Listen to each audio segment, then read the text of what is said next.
So guys, we're here in the museum. You can see behind me, this was the symbol of the German Democratic Republic, so the communist part of Germany, East Germany. You have the hammer representing the workers, the grain all around, the wreath for the farmers, and there's also a wooden compass, which is that triangle thing. Apparently that's what they used to distribute the land when they stole everybody's land and gave it to farmers. But it's also supposed to represent intelligence. I'm not sure kind of how that is, but that's what it's written. And then here you have a long table. It's actually the table that was used by Wilhelm Peck, the first leader of the GDR. So the Politburo meetings, basically the times when the communist leaders would convene, would happen at this exact table. And that's incredible to think. I'm not sure what the capital city or where this would have been located, probably East Berlin. But here you have a table, and as far as I know, it's the real one, it's not a replica. So guys, here, after the German reunification, the German Chancellor came to Dresden, actually the city where I live, not here, and he gave a speech to the new members of the Federation. And that lamp that you see above there is the lamp that's just there. Because of the essentially regressed state of the eastern part of Germany, they had many technical inadequacies, so they had to have many improvised solutions. For one being the Chancellor coming to give a speech and there being no source of light. So one of the employees had to quickly get this lamp and put it in place so that he could read. Just an interesting aside.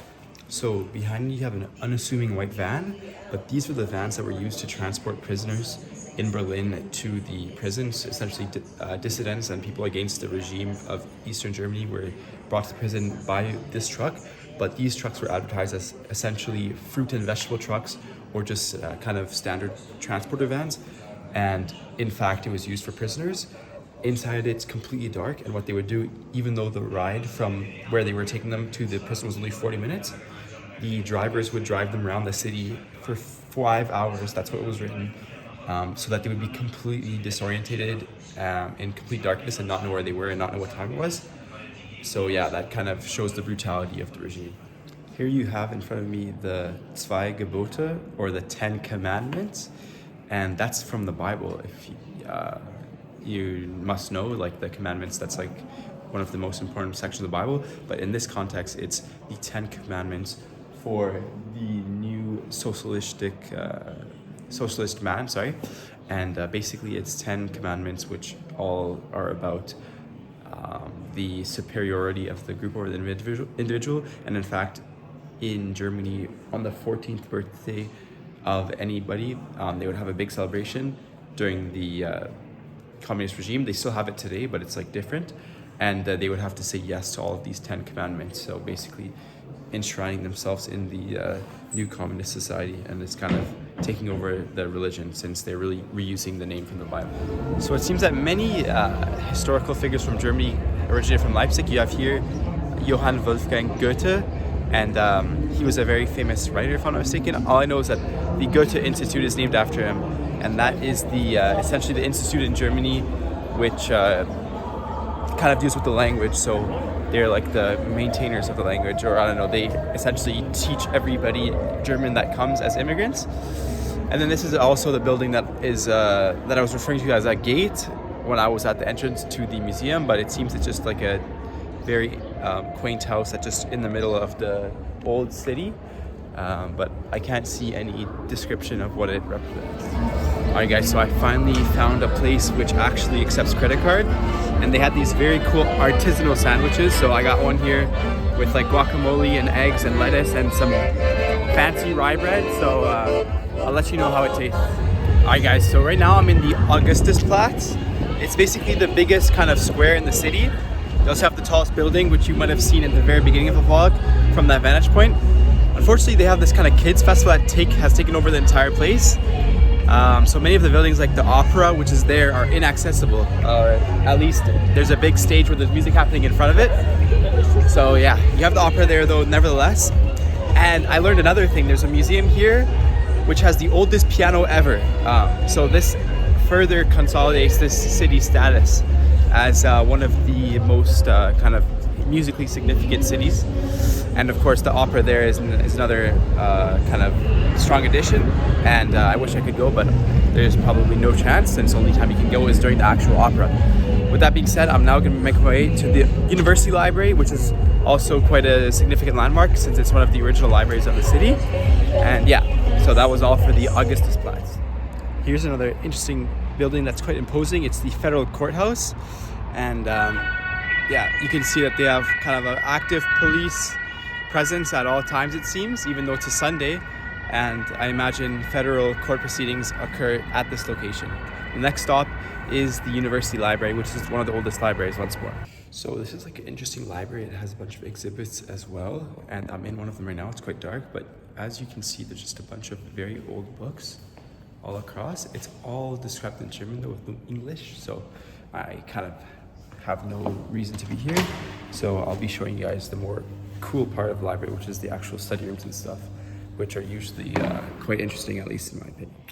I am mistaken about the exhibit. You have a very cool thing here, which is the Ebers paper, or the Ebers papyrus, but it's just, that's the translation. So basically, it's an ancient Egyptian scroll of 18.63 meters, and it contains many different prescriptions and remedies to over 900 diseases or ailments. And it was actually bought in the 19th century by a Leipziger, somebody from the city, in a market and brought here, and then it was fully preserved, so it's only ever kind of medicinal paper of the Egyptian rule that was ever preserved fully.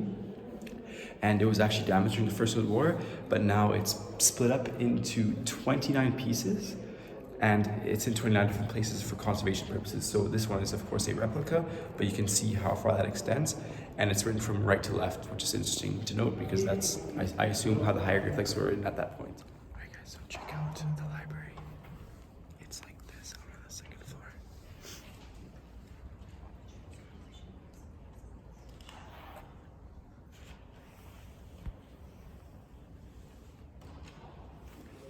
Alright guys, so I've just been through the entire library.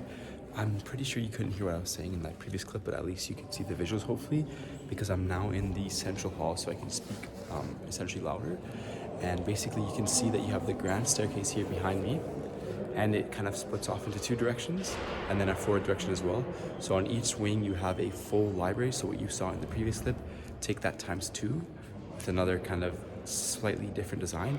And then behind me, like the room that goes straight forward from the stairs, if you just go here and then turn here, there's another one that's also really quite amazing. It's like kind of like a circular dome shape. It's also just a library though, so like I can't kind of film in there while talking. So if you guys like to see the other rooms, I would encourage you to look online, but honestly, it's not worth it. You already saw one of them. But yeah, it's a really interesting library, and I'm quite shocked. It's open until 8 p.m. on Sundays, and that is incredibly kind of late or kind of convenient in the terms of European hours, because usually they're not open at all on Sundays, or if they are, it's until like 2 p.m. So that was interesting for me to see. I guess it's so that university students can study even on the weekend, because the library was pretty full in my opinion. And yeah, that was it. There's one last stop and then I'm gonna go back home. So I was referring implicitly the entire time, it's like an old library or whatever. So I finally have some information about that just as I was leaving. So first of all, it's called the Albertina Bibliothek, so like Albertina Library, but now it's called the University Library because it's used by the university. And you can see here that it was built from 1887 to 1891, so it's from the 19th century, and that's the entire building. Yeah, I mean, there you go, that's the model. It was restored actually only like 20-30 years ago, but yeah, there you have it for the kind of the date of construction, which I wasn't sure about. So end of the 19th century. So guys, here's my last stop of the trip in Leipzig. You see here, you have the it says Bayerische Stadt. So this is the Bayerisch Bahnhof, or the Bayern train station. So like Bayern, Bavaria, that part of Germany, the south. And it's actually, before it was closed, so now you have this underground section, which is just here below ground. But before the above ground section was closed, it was the oldest active rail station in existence, which is incredible. That's why we're on Google Maps. And yeah, so you can see they kind of have it nice and refurbished above ground, but there's no actual movement of trains. All of it is below ground. So I guess that's why it's no longer considered the longest active one. And there was also, yeah, the real one here. So I'm about to go down there, which will take me to the main train station, and from there I'll be able to go back home.